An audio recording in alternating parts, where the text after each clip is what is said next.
তিথির অন্না ধরে টান দিচ্ছে সিয়াম। বারবার অন্না ঠিক করে মাথা নিচু করে হেঁটে গেছে তিথি। কেউ কিছু বলছে না তাদের। সিয়াম তার বন্ধুদের সাথে রোজই বিভিন্ন উপায়ে মেয়েদের ইপটিসিং করে। এই শহরের মানুষগুলো সামনে ঘটে যাওয়া অপরাধ দেখে মজা লোটে, প্রতিবাদী হয়ে ওঠে না কখনো। তারা তখনই জ্বলে ওঠে যখন নিজের সাথে অন্যায় অবিচার হয়। তখন চিৎকার দিয়ে বলবে, এই শহরের মানুষগুলো বড্ড বেইমান, স্বার্থপর। তখন সে ভুলে যাবে নিজের চোখের সামনে ঘটে যাওয়া অজস্র অপরাধ। এটাই তো এই শহরের নিয়ম, কম্পেয়ার করে চলছে এই সমাজ। তিথি কান্না করতে করতে ভার্সিটির গেট দিয়ে ঢুকছে, বেখেয়ালে মাথা নিচু করে। এমনটা রোজ হয় না ওর সাথে। সাইমা এগিয়ে আসে তিথির দিকে। এই, কি হয়েছে তোর? কান্না করছিস কেন? রাস্তায় রাস্তায় কথা বলতে পারছিল না তিথি, কেঁদে যাচ্ছিল ওখানে। রাস্তায় কি হয়েছে বল। মন্ত্রীর ছেলে সিয়াম আমার ওরা ধরে টান দিচ্ছিল। বললেই কান্না করে দেয় তিথি। সাইমা তিথিকে সান্ত্বনা দিতে গিয়ে ওকে বুকে টেনে নেয়। দেখ বোন, ওদের মতো পশুদের কাজ তো এটাই। ওদের মা বোনেদের সাথেও এমন করে ওরা। তুই কাঁদিস না, সব ঠিক হয়ে যাবে। নাক মুখ লাল হয়ে গেছে কাঁদতে কাঁদতে। টিস্যু দিয়ে মুছতে মুছতে বলল তিথি। আমি ভার্সিটি চেঞ্জ করব, এমন বকাটে ছেলেদের মাঝে থাকতে পারবো না। ভার্সিটি চেঞ্জ করবি কেন পাগল? আমি থাকতে পারবো না এদের মাঝে। আরে শোন, তুই এদের ভয়ে ভার্সিটি চেঞ্জ করবি। যেখানে যাবি সেখানে যদি এর থেকেও বড় বখাটে থাকে তখন কি করবি? তখন কি সে ভার্সিটিও চেঞ্জ করবি? সাইমার কথাগুলো শুনে চুপ হয়ে যায় তিথি। কিছু বলছে না। সাইমাও কিছু বলছে না, চুপ করে বসে আছে দুজন ক্যাম্পাসের এক কোণে। সময় আজ মন খারাপের। মেহেদি, মেয়েটাকে কিন্তু জোশ লাগছে। কোন মেয়েটা মামু? লাল ব্লাউজের সাথে কালো শাড়ি। গাড়ির সামনে থেকে লাফ দিয়ে ওঠে মেহেদি। তুই কি পাগল হয়েছিস? একে জানিস তুই? যদি শুনতে পাই না, শেষ ভাই ভার্সিটির জীবন। বলেই লুকাচ্ছিল মেহেদি। আবির বোকার মতো হাঁ করে তাকিয়েছে মেহেদির হাব ভাব দেখে। মনে হচ্ছে কোনো প্রেসিডেন্টের মেয়ে। আমিও আদি, দেখি কি আছে এই মেয়ের মাঝে বলে গাড়ির সামনে থেকে লাফিয়ে নেমে শাড়ি পরা মেয়েটার সামনে গিয়ে দাঁড়ালো। এই যে মিস কিউটি, আমি আদি।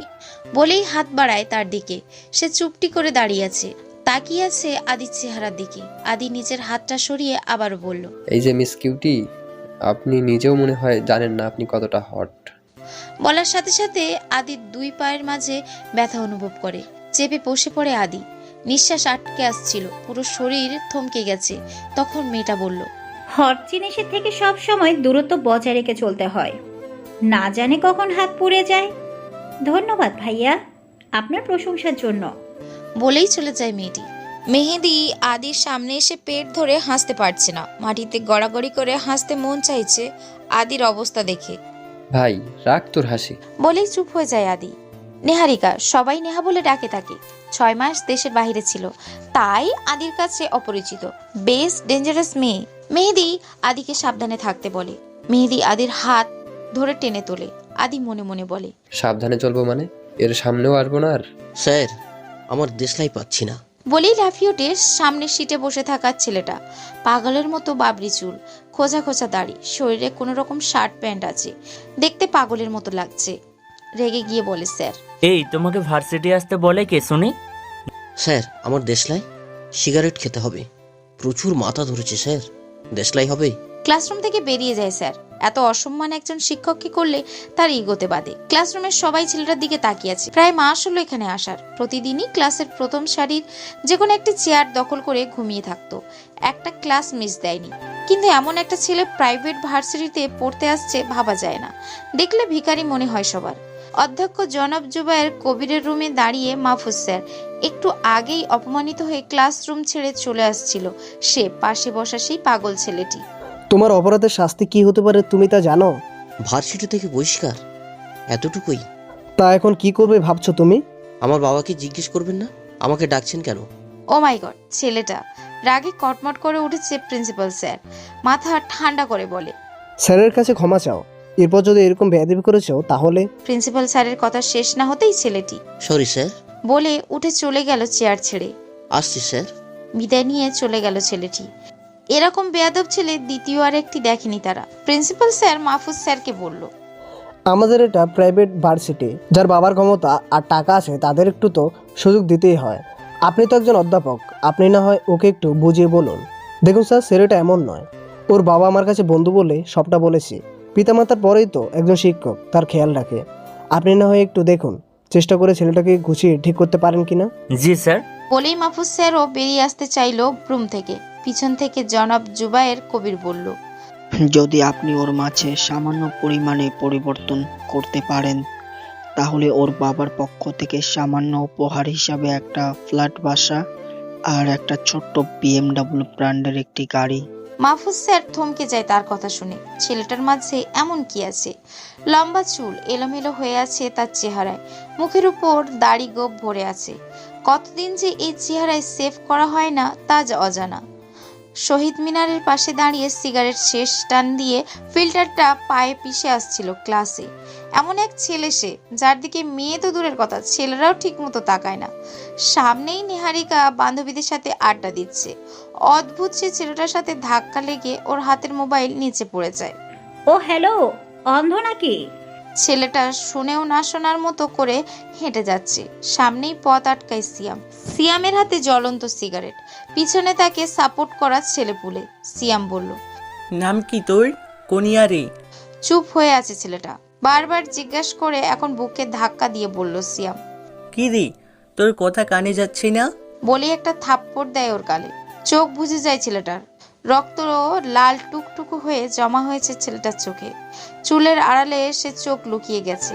দাঁতে দাঁত চেপে পড়ল। রাফসান ইসলাম আমার নাম। BBA 3rd সেমিস্টারে। সিনিয়রদের সম্মান দিতে হয়, জানিস না বেয়াদব? নিহারিকার কাছে ক্ষমা চা, নয়তো। বলেই আরো একটা থাপ্পড় মারে ওর গালে। নিহারিকা এরই মধ্যে রাফসানের পিছনে এসে দাঁড়ায়। মাথা ঘুরিয়ে নিহারিকা চিকন ঠোঁটে ওর নিকোটিনে পুড়ে যাওয়া ঠোঁট এক করে ফেলে। চোখ বড় বড় হয়ে যায় নিহারিকার।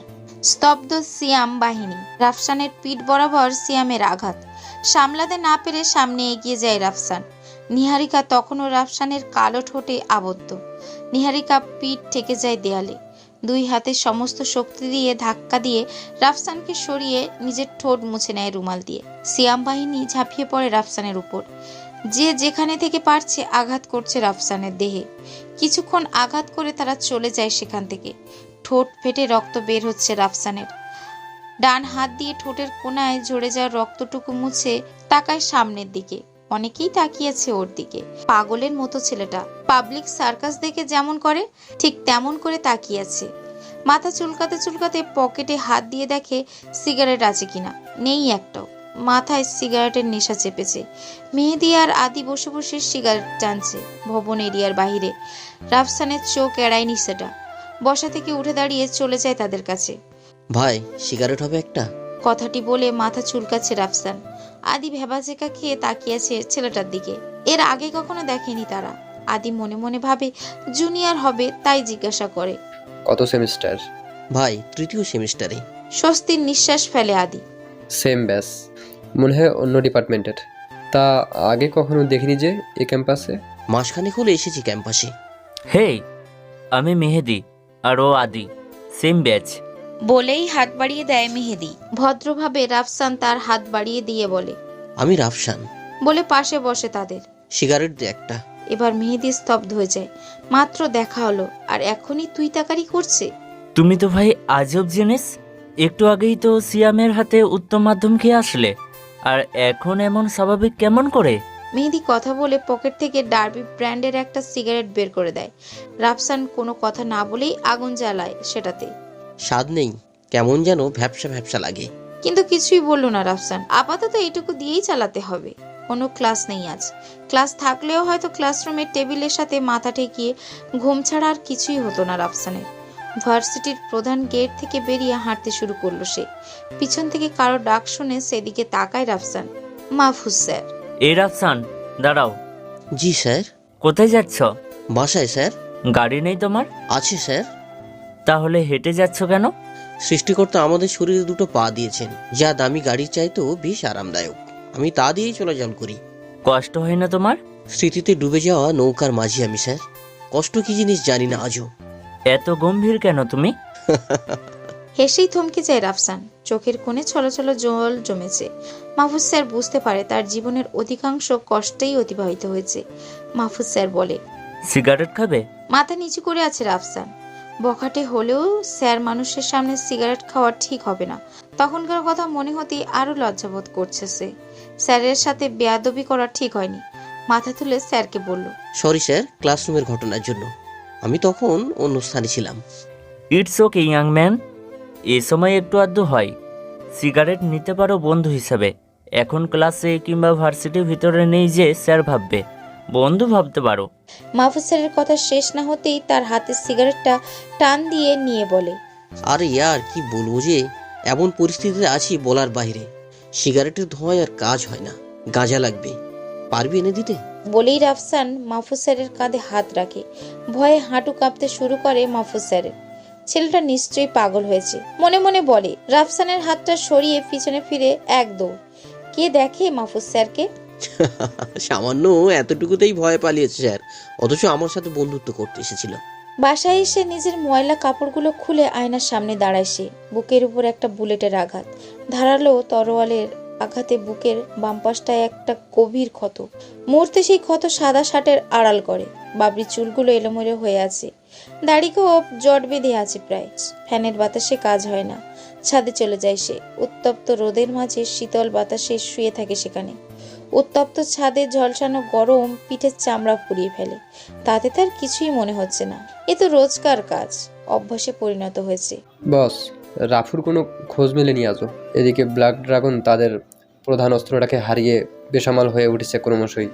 চেয়ার ছেড়ে উঠে দাঁড়িয়ে পড়ে আবির। নাইট বাজারের প্রধান গ্যাংস্টার। গত 17 বছর ধরে ব্ল্যাক ড্রাগনকে মুছে ফেলার স্বপ্ন দেখে, কিন্তু স্বপ্ন যে স্বপ্নই থেকে যায় সেটা তাদের কে বোঝাবে? সিগারেটের টান দিয়ে আবির বলল, যে করেই হোক আমার রাফুর দেহ থেকে আলাদা মুন্ডু চাই। যে এনে দিতে পারবি তাকে পুরো একটা শহর দিয়ে দিব। কিন্তু বস, আমাদের মাঝে যেই রাফুকে সামনাসামনি দেখেছে তাকে আর জীবিত পাওয়া যায়নি। আমরা চিনব কিভাবে সে রাফু? আবির ভাবনায় ডুবে যায়।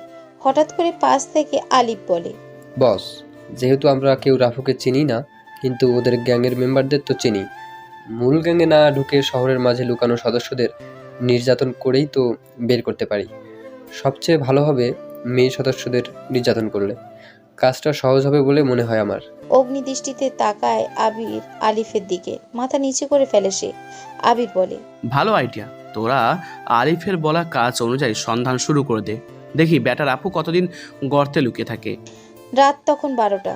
জিন্স আর টি শার্ট পরে বাইক চালাচ্ছিল সাইমা। খোপায় বাঁধা চুলগুলো ঘাড়ের এক পাশ হয়ে আছে, অন্য পাশে ছোট করে একটা কালো ড্রাগনের ছবি। সমস্ত দেহের আকর্ষণ ওই ড্রাগন। তার পথ আটকায় গোটা 10 ছেলে, বেস্ট সিরিয়াল কিলার সবগুলো। বাইক থামিয়ে ওদের সামনে দাঁড়ায় সাইমা। সামনে থাকা ছেলেদের মধ্যে একজন বলে উঠল, মিউ, দ্য ব্ল্যাক ড্রাগনের সিক্রেট এজেন্ট। চমকে ওঠে সাইমা। তার সিক্রেট নাম কি করে জানলো তারা? পিছন ফিরে দৌড়ে পালানোর উপায় নেই, ঘেরাও করে ফেলেছে তারা। তবুও সে পালানোর চেষ্টা করে। বৃথা হয়ে পড়ে আছে পিচ ঢালা রাস্তায়। গাল ফেটে রক্ত ঝরছে, ঠোঁটের পাশ বেয়ে বয়ে চলেছে রক্তের স্রোত। হেলমেট পড়ে আছে রাস্তার এক পাশে। এমন সময় ওদের মধ্যে দুজন ওর 2 হাত ধরে আছে, আর একজন বুকে কাপড় টেনে ছিঁড়ে ফেলার চেষ্টা করছে। হঠাৎ থমকে যায় সময়। মিওর বুকের উপরে ধরা হাত দুটো দেহ থেকে আলাদা হয়ে গেছে। কাটা হাত দুটো পড়ে আছে মিওর শরীরের উপর। 10 জন সিরিয়াল কিলার তাকিয়ে আছে সামনে। তলোয়ার হাতে দাঁড়িয়ে আছে এক মধ্যবয়স্ক যুবক। লাল রক্তে ভেজা সে তরোয়ার। মিউ হাসছে, রক্ত মেখে গেছে ওর সমস্ত মুখ। হাত দিয়ে পরিষ্কার করেই বলল, তোদের বাপ এসে গেছে। বলেই আবারও পৈশাচিক হাসি হাসছে সে। আলিফ মিউর মুখ বরাবর একটা লাথি মেরে দাঁড়ায় রাফুর সামনে। কালো রেইনকোট শরীরে জড়ানো তার, বড় বড় চুলের মাঝে কালো কাপড়ে বাঁধা তার মুখ। দমকা হাওয়া ছড়িয়ে গেছে এই শহর।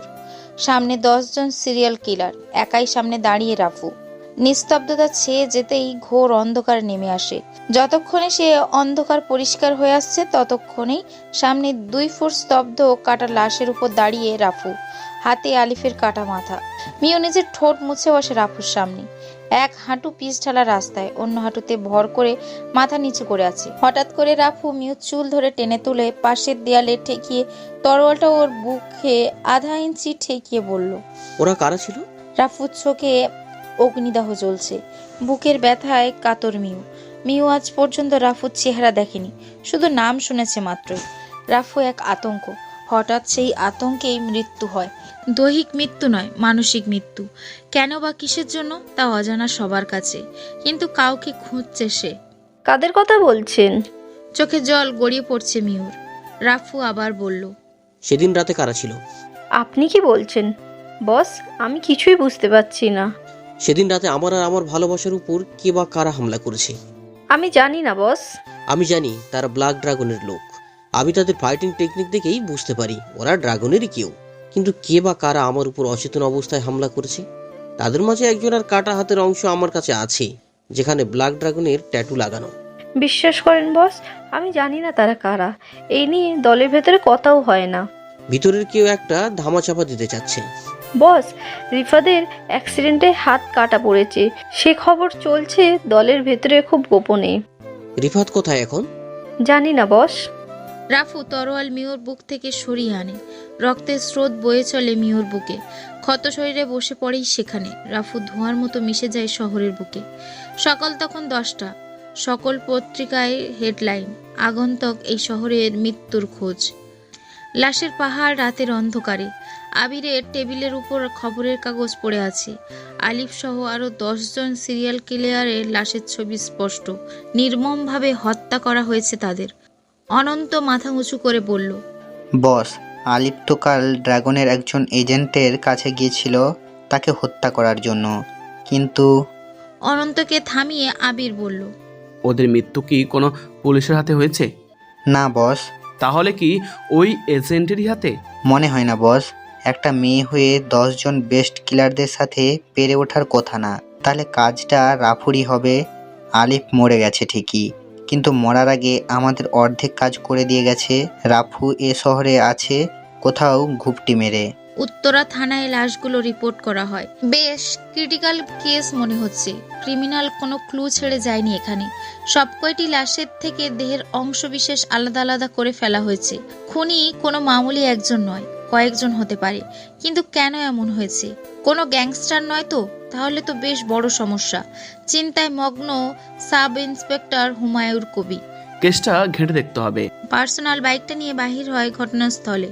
শহরের মাঝামাঝি জায়গায় ঘটনাটি ঘটেছে। ঘটনাস্থলটি পুলিশের নজরদারিতে আছে। চারপাশে কেউ আসতে যেতে পারছে না। হুমায়ুর স্যার সেখানে পৌঁছে ঘটনাস্থল খুঁটিয়ে খুঁটিয়ে দেখছে। চারপাশে শুধু রক্তের ছাপ। একটু দূরেই এটিএম বুথ। সিসি ক্যামেরার দ্বারা বুথের চারপাশে নজরদারি করা হয়। সেখান থেকে কিছু পাওয়া যেতে পারে। হুমায়ুর কবির রাতের ভিডিও ফুটেজ সংগ্রহ করে থানায় ফেরে। গোয়েন্দা বিভাগের সাথে মিটিং করে ভিডিও ফুটেজটা প্লে করে। সম্পূর্ণ ফুটেজে মিহুর চেহারা অস্পষ্ট, দেখা যায়নি। রাফুর চেহারা কালো কাপড়ে বাঁধা।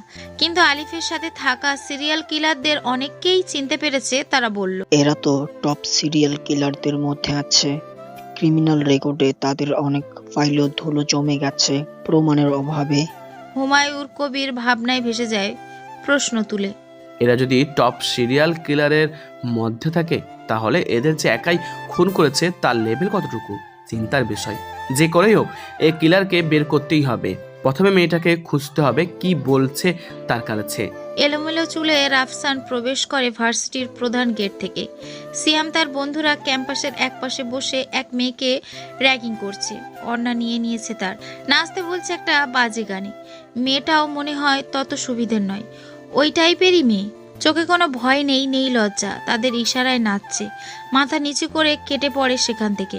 হাতে একটা বই নিয়ে রাফসানের পাশে এসে দাঁড়ায় Mahfuz sir. Hello young man. Hello.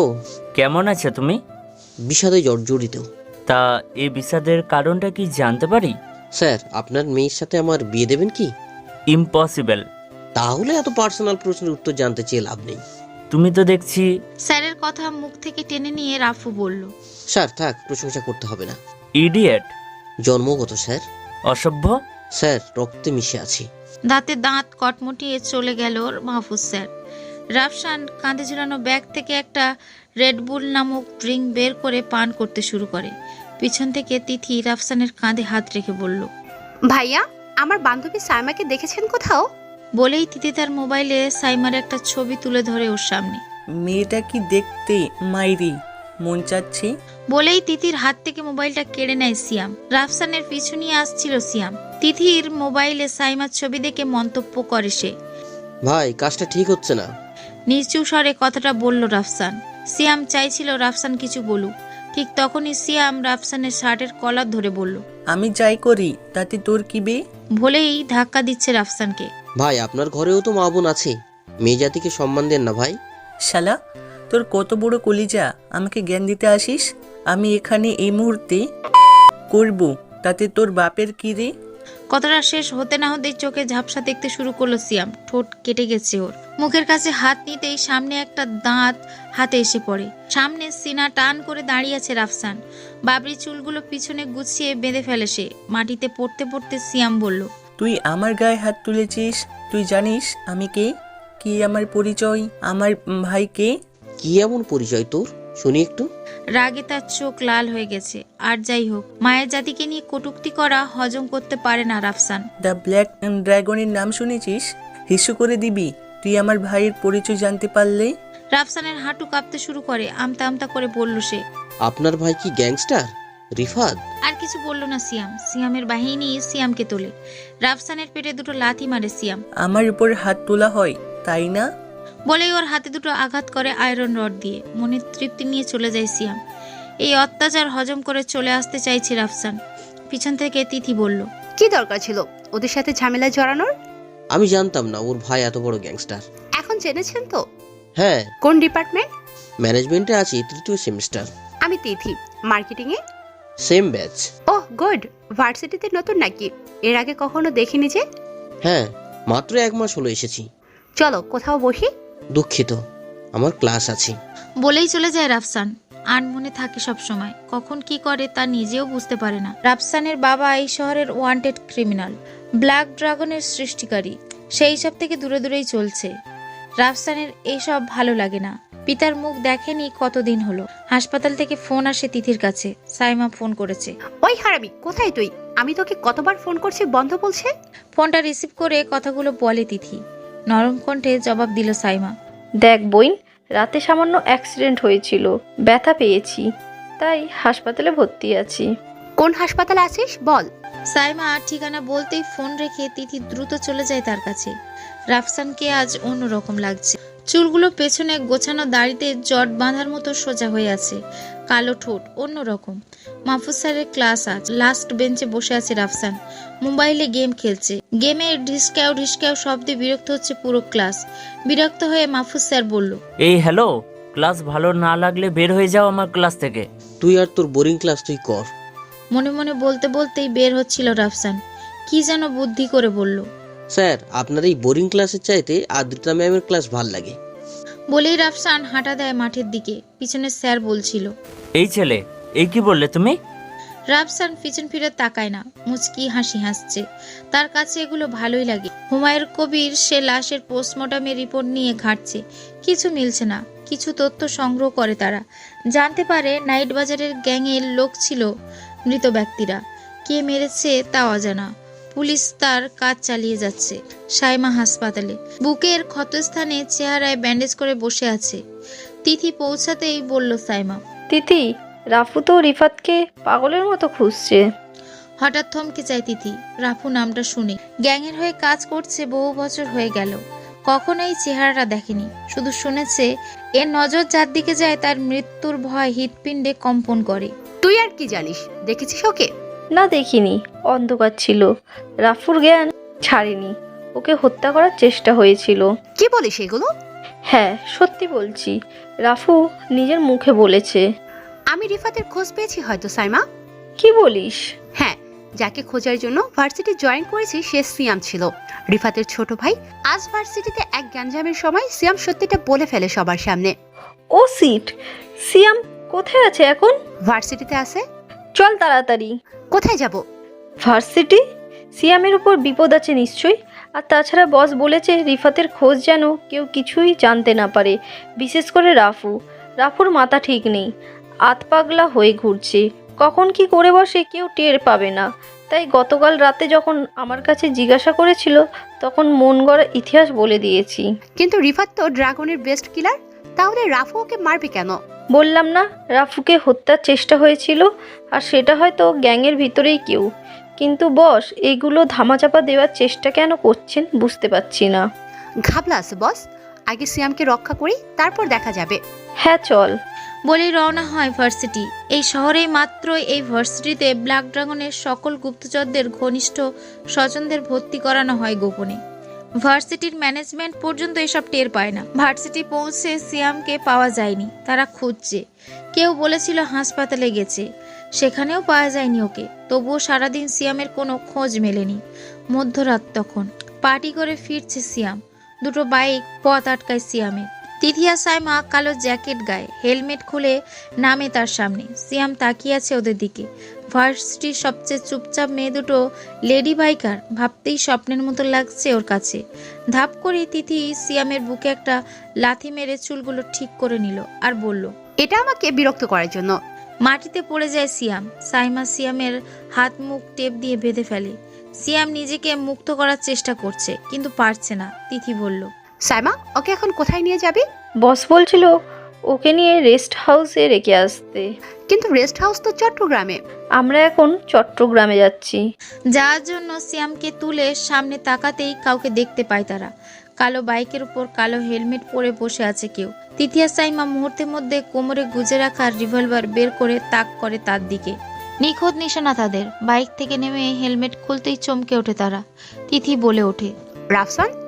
Saima তিথির দিকে তাকিয়ে আছে। রাফসান বলল, রাফু। থমকে যায় সময়। অবাক চোখে তাকিয়ে আছে ওরা। রাফু আবারও বলল, শিয়ামকে আমার হাতে তুলে দিয়ে কেটে যাও তোমরা, ওকে আমি দেখছি। হঠাৎ বিকট শব্দে হেলে পড়ে রাফসান। রক্তে মেখে গেছে ওর মুখ। সাইমার হাত থেকে ছুটে গেছে সিয়ামের থ্যাতলানো মুখ। মাথার অর্ধেক থেতলিয়ে গেছে M82 স্নাইপার বুলেটের আঘাতে। তিতির হাত পা কাঁপতে শুরু করে এমন বিভৎস অবস্থা দেখে। সাইমা তিতিকে নিয়ে দেয়ালের আড়ালে লুকিয়ে পড়ে। রাফসান পিচ ঢালা রাস্তায় শুয়ে আছে, চেহারায় বিষণ্ণের ছাপ। এখন কি হবে? শেষ ভরসাটাও হাত থেকে ফসকে গেল। আমার যে তাকে দেয়া কথা রাখা মুশকিল হয়ে পড়ছে ক্রমশ। কি করব এখন আমি? 1000 মিটার দূরে স্নাইপারের নিশানায় বসে আছে আশিক। সিয়ামের উপর নিশানাটা একদম পারফেক্ট। এক বুলেটেই সিয়ামের খেল খতম। কানে ব্লুটুথ লাগানো ছিল ওর। কাজ শেষ হতেই বলল আশিক, বস সিয়ামের খেল খতম। গুড। রাফু টের পেয়েছে এটা কি তোর কাজ? না বস, রাফু টের পাবে কিভাবে? স্নাইপার শট ছিল 1000 মিটার থেকে। ও টের পর আগেই ওখান থেকে নিরাপদ স্থানে চলে যা। তুই জানিস রাফু টের পেলে কি হবে তোর? মৃত্যু থেকেও তোর মৃত্যু হবে না, যন্ত্রণা দিতে দিতে মারবে। জি বস, কিন্তু বস একবার অর্ডার করেন, রাফুর খেল খতম করে দেই। আমার নিশানা ওর মাথায় তাক করা। ঘাবড়ে যায় ফোনের ওপাশে থাকা মানুষটি। হিংস্র পশুর মতো চিৎকার করে বলে, তোর মাথা খারাপ? ওর মৃত্যু হলে মনে করছিস তুই আমি বেঁচে যাব? এখনই ওখান থেকে বেরিয়ে পড়। আশিক বুঝতে পারেনি কেন এতটা ঘাবড়ে গেছে ওর বস। নরম কণ্ঠে উত্তর দিল, জি বস, বেরিয়ে আসছি। বলেই আশিক স্নাইপার গুছিয়ে ওখান থেকে চলে যায়। রাফসান চারিদিকে তাকাচ্ছে। কার কাজ হতে পারে তার উপর হামলা করানো? কিন্তু আর কোনো বুলেট আসছে না তেড়ে, বুক চিরে বের হচ্ছে না আর কারোর। সাইমা দেয়ালের আড়াল থেকে বেরিয়ে বলল, বস কি ছিল এটা? কার সাথে শত্রুতা থাকতে পারে সিয়ামের? আনমনে ভেবে রাফসান বলল, তোমরা যেমন ওকে নিরাপত্তা দেওয়ার জন্য এসেছো, ঠিক তেমনই কেউ শেয়ালের মতো ফাঁক ফেঁদে রেখেছিল। ওদের ধারণা রাফু হেরে গেছে, ভেঙে গেছে রাফুর মনোবল। কিন্তু বস ওরা কারা? হয়তো রিফাত। কিন্তু রিফাত তো সিয়ামের ভাই, সিয়ামকে কেন মারবে ও? নিজেকে বাঁচাতে মানুষ কি না করে, নিজের গর্ভধারিণী মাকেও হত্যা করে। আর এ তো তুচ্ছ ভাই। মানুষ এমন? কিন্তু বস আপনি তো রিফাতের নাগাল থেকে দূরে সরে গেলেন, শেষ আশাটুকু হারালেন। যেখানে শেষ দেখো সেখানে শেষ হয় না, শেষ থেকেও কখনো শুরু হয়। বস কি করবেন এখন? তোমরা বাসায় যাও, আমার মিশন আমি নিজেই শেষ করব। বলেই রাফু চলে যাচ্ছিল সেখান থেকে। হঠাৎ হামলা হয় ওদের উপর। আবিরের দলবল সামনে থেকে ধেয়ে গুলি করতে করতে আসছে। সাইমা তিথি আবারও দেয়ালের পিছনে নিজেদের দেহে লুকিয়ে ফেলে। রাফু ডান কাঁধে একটা বুলেট ছিদ্র করে ঢোকে, লুটিয়ে পড়ে মাটিতে। অন্ধকার ধোঁয়াশা নামে রাফুর চোখে। ঝাপসা চোখে হৃদয় লুকানো সেই চেহারা ভাসছে। মিমের অস্তিত্ব দাঁড়িয়ে আছে সামনে। চোখ বুঝে আসছিল রাফুর। আবিরের দলবল ঘিরে আছে রাফুকে। তাদের মধ্যে একজন জাকির আবিরের কাছে ফোন করে বলল, বস রাফুর খেলা শেষ, সামনেই ঘায়েল অবস্থায় পড়ে আছে। চিৎকার করে বলে উঠল আবির, ঘায়েল না, একদম শেষ করে ফেল, একদম শেষ। কথাটা শেষ না হতেই জাকিরের সামনেই ওর সাথীর দলবল সবার মাথা থেতলিয়ে যাচ্ছে। হইচই বেঁধে গেছে তাদের মধ্যে, লুকোনোর জায়গাও খুঁজে পাচ্ছে না। যেখানে যায় সেখান থেকেই বুলেট ছুটে সে বুক চিরে বের হচ্ছে তাদের। জাকির মাথার উপর তাকিয়ে দেখে বিল্ডিং এর চারপাশে স্নাইপার হাতে দাঁড়িয়ে আছে। আব্দুল্লাহ, মুশফিক, হাসান, রিয়াজ আরো অনেকে শো শো করে চারপাশটা কালো গাড়ি এসে থামে। জাকির নিজের হাতের অস্ত্র ফেলে দিয়ে হাঁটু গেড়ে বসে পড়ে, হাত দুটো পিছনের ঘাড়ে রেখে। রাফু পড়ে আছে পিচ ঢালা রাস্তায়, রক্তের স্রোত বয়ে চলেছে সেখানে। দ্রুত দৌড়ে এসে বুকে জড়িয়ে নেয় শহীদ হাসান, রাফুর বাবা, ব্ল্যাক ড্রাগনের লিডার। রক্তে লাল হয়ে গেছে শহীদ হাসানের হাত, থরথর করে কাঁপছে, হারানোর ভয়, প্রিয় কাউকে হারানোর ভয়। ছায়া আচ্ছন্ন সে মায়াটি মা রাফুকে ডাকছে হাত বাড়িয়ে, নিঃশব্দে চোখ বুজে যায় তার। সমস্ত অন্ধকার জগতে খবর হয়ে যায় রাফুর মৃত্যুর সংবাদ। কিছু লোক মানছে রাফু মারা গেছে, কিছু লোক বলছে রাফু এমন এক ভয় যা অন্ধকার জগতে কখনোই হারাবে না। হঠাৎ একদিন হাজির হবে অন্ধকারে, শুশু করে দেবে তখন অতি উল্লাস মৃত্যুর পূর্বাভাস। আসবে একদিন, প্রায় 7 দিন পর। আয়নার সামনে দাঁড়িয়ে চোখে কাজল দিচ্ছে সাইমা, কালো শাড়ির মাঝে কোমরে উকি দিচ্ছে কালো তিলটা। শ্যামলা দেহের রঙে মেয়েটার চোখে অদ্ভুত এক মায়া, কাজল দিচ্ছে চোখে। পাশের বেডে শুয়ে আছে রাফু, 2 জন নার্স দেখাশোনা করছে তাদের। নিরাপত্তার জন্য সাইমা আর তিথির বাসায় রেখেছে রাফুকে। ডান কাঁধে বুলেটের আঘাত করায় জ্ঞান হারিয়ে ফেলে তাৎক্ষণিক। মোটামুটি সুস্থ হয়ে আছে রাফু, জাকিরকে খাইয়ে খাইয়ে শরীরে শক্তি জোগাচ্ছে। পশুটাকে হজম করতে হলেও তাকে একটু মোটা তাজা করতে হয়, তেমনি করছে জাকিরের সাথে। না হয় মেরে তৃপ্তি পাবে না রাফু। রাফুর মৃত্যুর সংবাদ শুনে স্তব্ধ হয়ে গেছে পুরো অন্ধকার জগৎ। আবিরের সন্দেহ হচ্ছে ব্ল্যাক ড্রাগনের পদক্ষেপের উপর, একদম নীরব। ঝড় আসার আগে যেমন নিস্তব্ধতা ছেয়ে যায়, তেমনি নিস্তব্ধতা ছেয়ে আছে। আতঙ্কিত হয়ে আছে আবির। জাকির ব্ল্যাক ড্রাগনের হাতে বন্দী। কখন তারা কোন দিক থেকে হামলা বলে সে আতঙ্কে খাওয়া দাওয়া প্রায় ছেড়েই দিয়েছে। এমন হলে চলবে না। দলের শীর্ষ নেতাদের মিটিং করে সিদ্ধান্ত নিচ্ছে হামলা করতে হবে ব্ল্যাক ড্রাগনের উপরে। এই সরে দাঁড়াও তোমরা, আমি দেখছি। বলেই নার্সদের সরিয়ে সাইমা হাতে স্যাভলন ভেজানো কাপড় দিয়ে রাফুর শুকনো ক্ষতর উপরে মুছে দিচ্ছে আর বলছে, কেমন লাগছে এখন? দুর্বল লাগছে শরীরটা। একটু বিশ্রাম নিলে সব ঠিক হয়ে যাবে।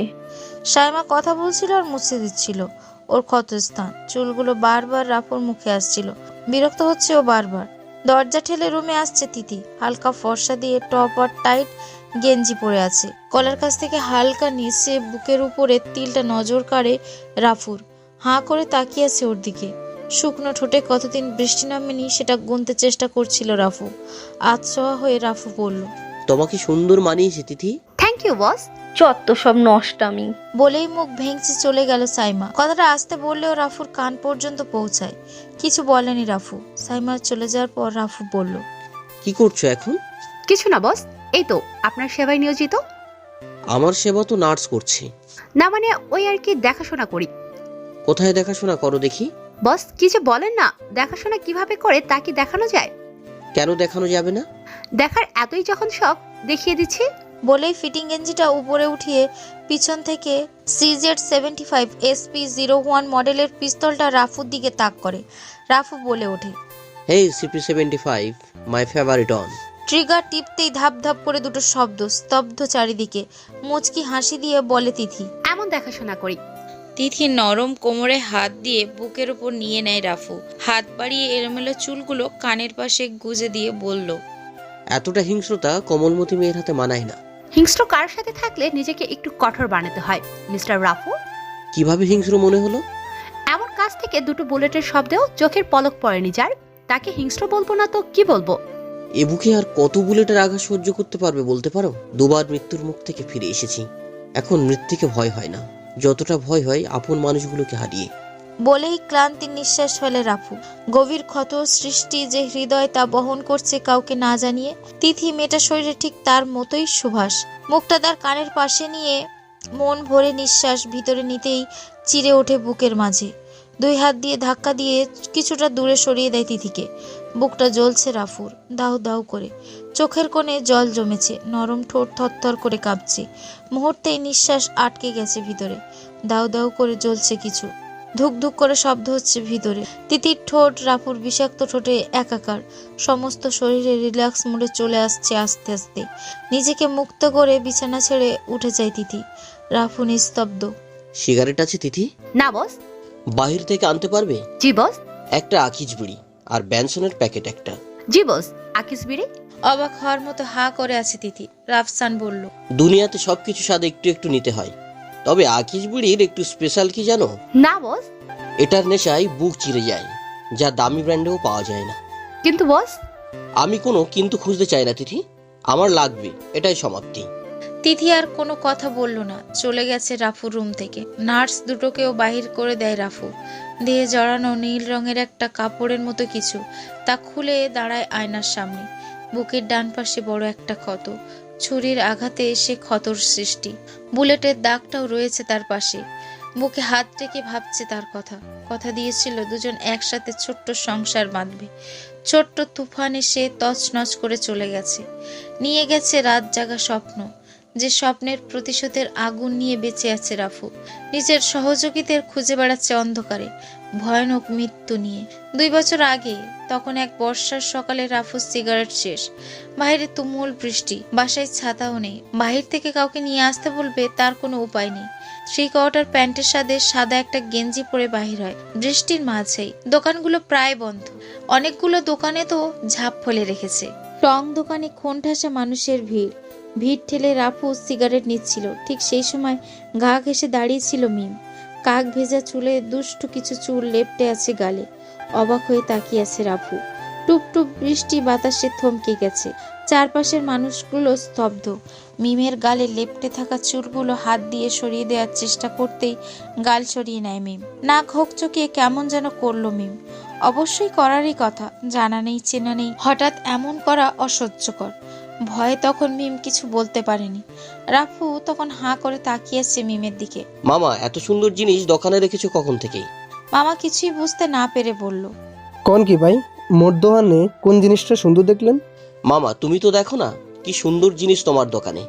নজর রেখো মামা, এই জিনিস যেন অন্য কারো না হয়। মামার মাথায় কিছুই ঢুকছে না। মামা আবার বলল, কোন জিনিস শান ভাই? তুমি চিনবে না মামা, যার বোঝার সে বুঝেছে। ও বুঝেছি মামা, মেম আবার কথা কইতেছেন। রাফু এই প্রথম মিমের নাম শুনেছে। ধুক করে উঠেছে ওর মনে। মিম মামার দিকে তাকিয়ে বলল, ওই মামা, তোমাকে কে বলেছে আমার নাম বলতে? যত সব এইসব মাস্তান টাস্তান যেন আমাদিকে না তাকায় মামা। বলেই মিম বেরিয়ে গেল দোকানের আড়াল থেকে। বৃষ্টির প্রতিটা ফোঁটাওকে ছুঁয়ে যাচ্ছে। হিংসা হচ্ছে রাফুর। এলাকার সবাই জানে রাফু ছোটখাটো মাস্তান। পাড়ায় এসে আড্ডাবাজি এটা নিত্যদিনের কাজ। সে সুবাদে তাকে চেনে মিম। রাফুর নামে যে পুরো অন্ধকার জগৎ কাঁপে, সে কথা সবার অজানা। মামা, সিগারেটের টাকা পরে নিও। বলেই রাফু বেরিয়ে পড়ে মিমের পিছে পিছে। বৃষ্টির ঝুমঝুম শব্দ, মেঘের গর্জনে নিস্তব্ধ শহর। এই যে সুন্দরী। মিম হাঁটছে কোনো শব্দ ছাড়াই, শীতে কাঁপছে। রাফু ওর সামনে দাঁড়িয়ে পথ আটকায় ওর। এই যে কথা কানে যাচ্ছে না। বলেই মিমের বাহু ধরে ঝাঁকুনি দেয় রাফু। থরথর করে ঠোঁট কাঁপছে ওর। শরীরে সাদা জামাটা ভিজে দেহের সাথে মিশে গেছে মিমের। নিশ্চয়ই জ্বর আসবে। পাশ থেকে একটা ছেলে ছাতা মাথায় হেঁটে যাচ্ছিল। ছেলেটার কাছ থেকে ছাতা নিয়ে মিমের মাথায় ধরে রাফু নরম কণ্ঠে বলল, বেশি ভিজবে না, জ্বর আসতে পারে। বলেই মিমের হাতে ছাতা ধরিয়ে দিয়ে ছেলেটার কাঁধে হাত রেখে ফিরে যাচ্ছে রাফু। মিম বুঝতে পারে না ছেলেটা কেমন, দ্বিধায় পড়ে যায় সে। সন্ধ্যায় বৃষ্টি থামে। রাফু টং দোকানের মামার কাছ থেকে মিমের ঠিকানা পায়। সেই অনুযায়ী পৌঁছে যায় সেখানে। তখন পূর্ব আকাশে অন্ধকার নেমে আসছে। জ্বরে শরীর পুড়ে যাচ্ছে রাফুর। তবুও মিমদের বাসার ছাদে অপেক্ষা করছে এক নজর দেখার জন্য। পাড়ার ছেলে বলেছে মেয়েটা রোজ সন্ধ্যায় ছাদে আসে। সন্ধ্যা তারার দিকে তাকিয়ে থাকে আনমনে, কি যেন খোঁজে সব সময়। রাফু তাকিয়ে আছে সন্ধ্যা তারার দিকে। হঠাৎ মিম পাশে এসে দাঁড়ায়। কি দেখছেন ওইদিকে? মিমের কথা শুনে রাফু তার দিকে তাকায়। রাফু কিছু বলছে না। মিম আবারও বলছে, কতক্ষণ হলো এসেছেন? এই তো কিছুক্ষণ আগে। কেন এসেছেন এখানে? আমার কিছু একটা হারিয়ে গেছে, খুঁজতে এসেছি। মিম আর কথা বলছে না। কেন যেন সবকিছু হঠাৎ হয়ে যাচ্ছে, খুব তাড়াতাড়ি। রাফু নিচু স্বরে বলল, খুব তাড়াতাড়ি করে ফেলেছি কি? গরম খাবারে হাত দিলে হাত জ্বলে যায় সেটা জানেন? একটু অপেক্ষা করে ঠান্ডা হলে তখন স্বাদ মিলে। আচ্ছা তাহলে আমি আসছি। বলেই রাফু পিছু ফেরে। মিম থমকে গিয়ে আবারও বলে, একটু অপেক্ষা করবেন? কিছুক্ষণ একসাথে তারা দেখব। একটু নয়, সারা জীবন অপেক্ষায় থাকবো, একটু তোমার দেখার জন্য। আমি তারা দেখার কথা বলছি। আমি তো তাই বলছি। আমার পৃথিবীতে নতুন এক নক্ষত্রের সৃষ্টি হয়েছে, যা আমার আকাশে তারা হয়ে গেছে। আপনার কথা বলতে কষ্ট হচ্ছে? না, কষ্ট হয় না আমার। ঠিক তখনই মিম রাফুর কপালে হাত দেয়। পুড়ে যাচ্ছে হাত, জ্বর বেঁধেছে বেশ করে। মিমের সে কি অগ্নিদৃষ্টি তাকানো। রাফু ভয়ে তার ঠোঁট মিমের ঠোঁট এক করে ফেলে। থমকে যায় সময়। গরমে পুড়ে যায় মিমের ঠোঁট। ঠক ঠক করে রুমের দরজায় টোকা দিচ্ছে তিথি। স্মৃতির বাহিরে বের হয়ে তিথির দিকে তাকিয়ে বলে রাফু, এনেছো? হ্যাঁ। বলেই রাফুর দিকে সিগারেটের প্যাকেট দেয়, সাথে দুটো আগিজ বিড়ি। রাফু একটা আনতে বলেছিল, দুটোতে ভালোই হবে। ছোট প্যান্ট পরা ছিল রাফু, তার উপরে জিন্স আর টি শার্ট পরে। তিথির সিজার 75 পিস্তলটা রিলোড করে কোমরে গুজে বাহির হয়। তিথি বলল, কোথায় যাচ্ছেন বস? কাউকে উপরে পাঠাতে। আসবো বস। না, আমি একাই যাব। তিথি দ্বিতীয়বার কথা বলার সুযোগ পায়নি। বাইরে গাড়ি দাঁড়িয়ে আছে, নিচে নেমে গাড়িতে উঠে বলল, সেক্টর 5-এ চলো। সেক্টর 5-এ জাকিরকে রাখা হয়েছে। জাকিরের মৃত্যুর সময় হয়ে এসেছে। দুর্বল লাগছে শরীর, তবুও এখনই থেকে শুরু। শেষটা কখন হয় রাফুর নিয়তি। তখনই অপরিচিত নাম্বার থেকে একটা ফোন আসে। রিসিভ করতেই শুনতে পায় রাফু, তোর মাল দুটো তো সেই জিনিস রাফু। বাসায় একা রেখে খুন নেশা বেরিয়েছিস, যা খুন করে আয়, আমি আয়েস করি একটু। আর শুনে রাখ, জাকিরের শরীরে ছিটাফোটা ক্ষতি হইলে তোর জিনিস দুটো শেষ। তিথির লাশ পাবি যদি জাকিরের কিছু হয়। আর সুন্দরীর সালমান লাশটাও না হয় পরেই নিস, আগে আমার কাছে কিছুদিন থাক। আচ্ছা শোন, তুই কি আমি জানি না, ওদের দুজনকেই কিছু করবি না। ওদের দুজনকে কিছু করবি না, এটা আমার ওয়ার্নিং। তুই জাকিরকে একদম সুস্থ মতোই পাবি। বলেই ফোন রেখে দেয় রাফু। টেনশনের চোখ বুঝে যাচ্ছে তার। মোবাইল বের করে আব্দুল্লাহকে ফোন করে রাফু। বস অসময়ে? কোথায় তুই এখন? উত্তেজিত কণ্ঠে রাফু কাঁপছে। দুর্বল শরীরে দুটি মেয়ের জীবন বন্দি এখন ওর ডিসিশনে। বস আপনার কণ্ঠ কাঁপছে, কোনো সমস্যা? আধ ঘন্টার মধ্যে আমার 200 লোক চাই। স্নাইপার, AK-47, যা পারিস তা নিয়েই তৈরি থাকবি। আমি ফোন করব তোকে। আচ্ছা বস। বলেই ফোন রাখে আব্দুল্লাহ। রাফুর শরীরে ঝাঁকুনি দিচ্ছে বারবার। সেক্টর নাম্বার 5-এ এসে একটা বদ্ধ রুমে ঢোকে রাফু। কাঠের চেয়ারে বাঁধা জাকির। নিজের রাগ মেটাতে জাকিরের কাছে পৌঁছেই মুখ বরাবর এক আঘাত। পিছনে ছিটকে পড়ে সে, ঠোঁট কেটে রক্ত পড়ছে। রাফু ওর হাত বেঁধে গলায় পিস্তল ঠেকিয়ে নিচে চলেছে। অপরিচিত মানুষের ঠকানোর ঠিকানায়, শহরের বাইরে খোলা মাঠে। পাশেই ছোট ছোট কয়েকটি পাহাড়ের মতো ময়লা স্তূপ। সেখানেই জাকিরকে নিয়ে আসতে বলল। রাফু কোন রকম দেরি না করেই সেখানে পৌঁছে যায়। হাতে গোনা 25 থেকে 35 জন বেস্ট কিলার চারপাশে অস্ত্র হাতে দাঁড়িয়ে আছে। জাকিরের মাথায় পিস্তল ঠেকিয়ে গাড়ি থেকে নামে রাফু। সামনেই হৃদয়।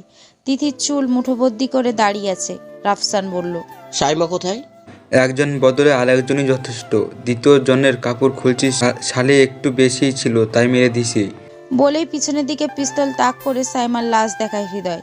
তিথির চোখে বৃষ্টি ঝরছে। রাফুর দৃষ্টি অন্ধ হয়েছে। সাইমার দিকে তাকাতেই কষ্ট হচ্ছে ওর। জাকির সেই সুযোগে হাত খুলে রাফুর পিস্তল নিয়েই দূরে সরে আসে। সবাই হা হা করে হাসছে। রাফুর সন্দেহ ঠিক ছিল। ওরা রাফুকে শহরের বাইরে কেন ডেকেছে, রাফু নামক আতঙ্কের থেকে মুক্তি পেতে। আনন্দে হাসছে তারা। তাদের জয় নিশ্চিত ভেবে নিয়েছে। হৃদয় বলে উঠল, কোনো শেষ ইচ্ছা? চুপ হয়ে আছে রাফু। ভিতরটা দুমড়ে মুচড়ে আসছে ওর। রাফু চোখ রাখতে পারছে না সাইমার দিকে। অজান্তেই চোখে জল গড়িয়ে পড়ে। শরীরের শার্টটা খুলে সাইমার শরীর ঢেকে দেয় রাফু। রক্ত জমার চোখে তাকায় হৃদয়ের দিকে। ওমা, ছেলের তো রাগ হচ্ছে। তিথির চুল ছেড়ে দিয়ে রাফুর দিকে পিস্তল ঠেকায় হৃদয়। আলবিদা মেরি দোস্ত। চারিদিকে বাতাস ভারী হচ্ছে। রাফু চোখ নিচের দিকে তাকিয়ে আছে। শ্যামলা দেহে বাতাসে ধুলোগুলো জমে যাচ্ছে। হালকা ঝড় সৃষ্টি হয়েছে মুহূর্তেই। চারিদিকে বাতাস অন্ধকার হয়ে আসছে। শো শো শব্দ। ওরা চারিদিকে তাকিয়ে দেখছে কি হচ্ছে এসব। মাথায় রুমাল বাঁধা, হাতে কচ আম্প মডেলের সাব মেশিন গান, পিছনে চোখ ধাঁধানো সৈন্যদল চারপাশ থেকে ঘেরাও করে ফেলেছে হৃদয়কে। স্তব্ধ ওরা সবাই। রাফুর দাঁতে দাঁত মিশিয়ে হাসি দেখে থমকে যায় হৃদয়। হৃদয়ের সাথে থাকা পেস্ট কিলাররা ইঁদুরের মতো গুড়িয়ে গেছে। অস্ত্র ফেলে দিয়ে আত্মসমর্পণ করে রাফুর কাছে। নাক বরাবর তারপর ধাই করে একটা ঘুষি। নিয়ন্ত্রণ না রাখতে পেরে মাটিতে পড়ে যায় হৃদয়। তিথি কান্না কণ্ঠে বলে ওঠে, রাফু ও সাইমার মৃতদেহের সাথে। আর কিছু বলতে পারেনি তিথি, হাউমাউ করে কাঁদতে থাকে। প্রাণপ্রিয় বান্ধবী ছিল সাইমা, তাদের আপন বলতে কেউই ছিল না। দুজন দুজনের সবকিছু ছিল। রাফুর ভাবতেই ঘৃণা ধরে গেছে সামনে পড়ে থাকে হৃদয়ের প্রতি। আব্দুল্লাহর হাত থেকে অস্ত্রটা নিয়ে রাফু তাক করে হৃদয়ের দিকে। হাত জোর করে জীবন ভিক্ষা চাইছে হৃদয়। রাফুর অন্তরে এদের প্রতি মায়া নেই। ট্রিগার চাপ দিয়ে রেখে দিয়েছে রাফু। দেহ থেকে পুরুষাঙ্গর অস্তিত্ব বিলীন হয়ে গেছে। মাঝে গর্তের সৃষ্টি, পেটের নাড়ি ভুড়ি বেরিয়ে আসছে। তীব্র রাগে 2 ম্যাগাজিন বুলেট আরো শেষ করে দেয় ওর দেহে। শালা মানুষের মতো রক্ত। বলেই অস্ত্রটা আব্দুল্লাহর কাছে দিয়ে সাইমার শরীরে আরো কিছু কাপড় জড়িয়ে চলে যায় রাফু। আব্দুল্লাহ বাকি 40 জনকে গাড়িতে তোলে। 5টা গাড়ি বাইরে থেকে বন্ধ করে আগুন জ্বালিয়ে দেয় সবগুলো গাড়িতে। শত্রুর ক্ষমা নেই ব্ল্যাক ড্রাগনে। কাঁচা মাটির গন্ধ ভেসে আসছে মাত্র মাটি দেয়া কবর থেকে। বাঁশের ঘেরা দিয়ে কবরটাকে ঘেরাও করে দিয়েছে। হাঁটু করে বসে আছে রাফু। পাশেই আরেকটা কবর। চোখের জল ফেলছে রাফু। হ্যাঁ, যে খুন করে তার চোখেও পানি ঝরে। পাশে এসে দাঁড়ায় তিথি। হাওমাও করে কাঁদছে রাফু। জীবনের দ্বিতীয় কোনো নারীর মৃত্যু নিজেকে দায়ী করছে সে। মাকে হারিয়ে আজ দ্বিতীয়বার কাঁদছে সে। চুপ হয়ে যায় রাফু। শুয়ে পড়ে পাশের কবরের পাশে। আজ থেকে অনেক দিন আগের কথা। সেই দিন সন্ধ্যায় আবার বৃষ্টি নামে। মেঘের গর্জনে 2 জন আলাদা হয়ে বলল, আজকে বাসায় যা, শরীরে জ্বরও আছে, ডাক্তার দেখাবেন জলদি। বলেই মিম যখন ছাদ ছেড়ে যাবে তখনই আকাশ ভারী হয়ে বৃষ্টি নামে। রাফু দাঁড়িয়ে আছে। ঠিক কতক্ষণ ছিল মনে নেই ওর। যখন চোখ খুলে রাফু সামনে এক সাদা এপ্রন পরা ডাক্তার দেখতে পায়। পাশে আরো কয়েকটি বেডে কিছু মানুষ শুয়ে আছে। এতক্ষণে সে বুঝতে পারলো সে হাসপাতালে আছে। কিছু না বলে উঠে বসলো রাফু। ডাক্তার সাবিনা বলল, কেমন আছেন এখন মিস্টার? ভালো থাকলে কি এখানে নিজেকে দেখতাম নাকি? ডাক্তার সাবিনা অবাক হওয়ার মতো তাকিয়ে আছে রাফুর মুখের দিকে। আশা করেনি এমন উত্তর মিলবে একজন রোগীর কাছ থেকে। বেশ ইন্টারেস্টিং মনে হলো তাকে। সে বলল, বর্তমানে শরীরে কি কোনো দুর্বল অনুভূতি হচ্ছে? চোখ খুললামই তো, কেবল অনুভূতি হওয়ার জন্য সময় তো দেবেন। গলায় নিঃশ্বাস আটকে গেছে সাবিনার। খুব খুব করে কাশি দিয়ে উঠল সে। আচ্ছা ঠিক আছে, সময় নিন।